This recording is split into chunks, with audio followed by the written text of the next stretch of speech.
پیش ہو جائیں اور 28 فروری کو بینکنگ کورٹ کے سامنے ساری چیزوں کو دیکھ لیں۔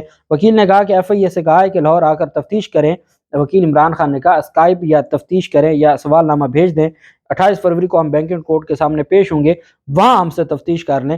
بہرحال عدالت نے کہا ٹھیک ہے، یہ آپ کا وہاں کا معاملہ ہے، ہم اس چیز کو نہیں دیکھیں گے۔ اور آپ کیونکہ عدالت تو تیار ہو گئی تھی میڈیکل بورڈ کے لیے، لیکن پھر جو چیزیں ہیں وہ ریورس ہوئی اور عدالت نے کہا کہ ہم اپنے آپ کو اس سے آگے نہیں لے کے جائیں گے، 28 فروری تک ہی ہم چیزوں کو دیکھیں گے۔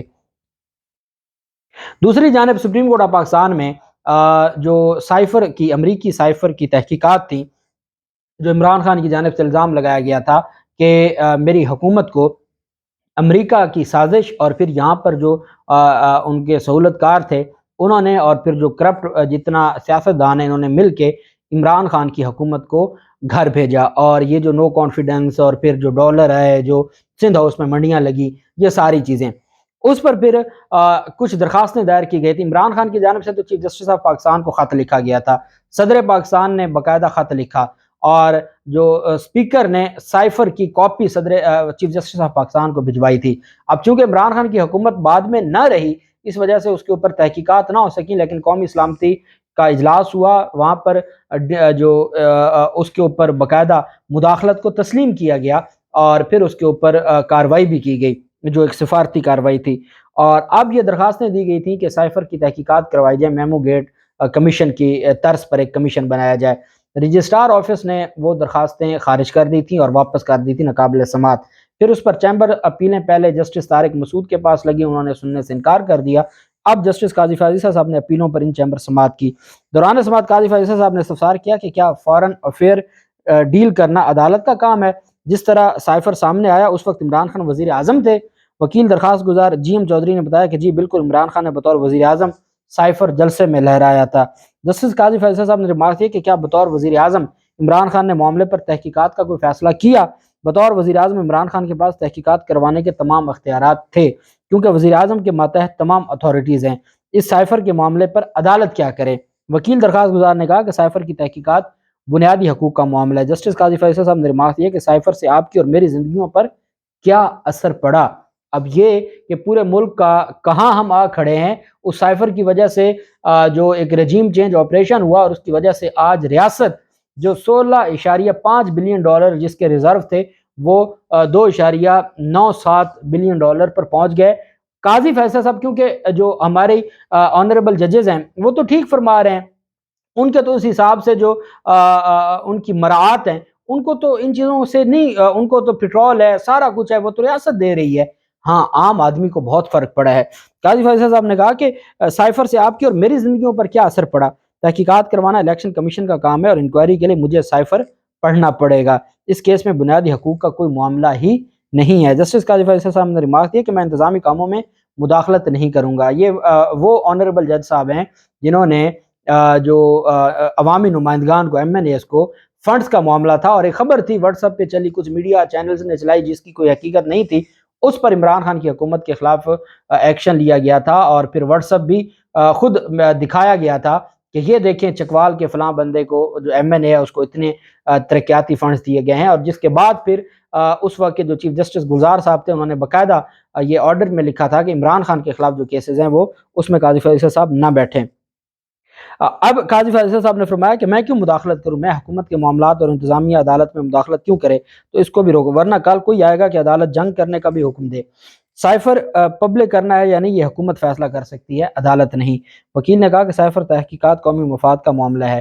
جسٹس قاضی فیصل صاحب نے کہا کہ قومی مفاد کی آئین کے مطابق تعریف بتا دیں، عدالتوں کے پاس اپنے کرنے کے بہت کام ہیں، اور جس کا جو کام ہے وہ وہاں تک رہنے دیں۔ جسٹس قاضی فیصل صاحب نے عدالتی تاریخ میں پہلی مرتبہ چیمبر اپیلوں کی سماعت کھلی عدالت میں کی، کیوں؟ اس وجہ سے کہ پھر وہ میڈیا میں ساری چیزیں آنی تھی۔ ساتھ یہ بھی کہا کہ اگر کل میں کہہ دوں کہ جی فلاں وکیل نے مجھے قتل کرنے کی سازش کی ہے تو کیا اسی بنیاد پر ایف آئی آر ہو جائے گی؟ جو عمران خان نے وہ سائفر لہرایا تھا۔ پھر قاضی فیصل صاحب نے یہ بھی کہا کہ میں کیوں سائفر پڑھوں، میں نہیں سائفر کو دیکھوں گا، میں میرے سامنے بھی آ جائے تو میں اس کو کھولوں گا بھی نہیں، کیونکہ یہ آفیشیل سیکریٹ ایکٹ کی خلاف ورزی ہے۔ بہرحال عدالت کی جانب سے ایک اس اپیلوں کو خارج کر دیا گیا۔ اب یہ اوپن کورٹ میں ڈویژن بینچ میں لگیں گی، جو چیمبر اپیل کے فیصلے کے خلاف جو ڈویژن بینچ میں لگیں گی اور وہاں معاملہ پھر دیکھا جائے گا۔ دوسری جانب مریم نواز نے سرگودا جانا ہے، اور اس سرگودا جانے کا جو مریم نواز کا معاملہ ہے، ایک 23 اور 24 فروری کو سرگودا جانا ہے، اور جو ڈی سی ہیں سرگودا کے، ان کی جانب سے ایک جاری کیا گیا اور ان کی جانب سے کہا گیا کہ جو ڈی سی سرگودا نے جم خانہ کلب میں 2 روز کے لیے چھٹی کر دی کہ 2 روز کے لیے جم خانہ کلب بند رہے گا، اور مریم نواز وہاں پر سٹے کریں گے جم خانہ کلب میں، اور ان کے ٹھہرنے کا اور کلب کو بند کر دیا گیا، اور مریم نواز کے لیے انتظامات کرنے تھے 23 فروری اور 24 فروری۔ اب کہتے ہیں کہ نگران حکومت کا کوئی لینا دینا نہیں ہے، جب آپ سرکاری پروٹوکول دیں اور سرکاری رہائش گاہیں اور سرکار سارا بندوبست کرے اور پھر الیکشن کمیشن اس سارے معاملے پر خاموش رہے، تو پھر بتایا جائے کہ ہمارا نظام کیسے چلے گا۔ خیر، ایک ان کی جانب سے نوٹیفیکیشن جاری کیا گیا کہ 23 اور 24 فروری کو جو مریم نواز کی جو آمد ہے اس کی وجہ سے 2 دن جم خانہ کلب بند رہے گا۔ اس کو چیلنج کیا گیا، اور چیلنج کرنے والے نے اس کو چیلنج کیا عدالت میں، سول کورٹ میں۔ سول کورٹ نے فیصلہ دیا، یہ جج ہیں جی نوید اقبال تارڑ صاحب، انہوں نے کہا the operation of impugned notice notification issued by the president gymkhana club regarding closure of club activities for 23 and 24 February 2023 is hereby suspended till the next date of hearing. The order would cease to have effects if not specifically extended on the next date of hearing.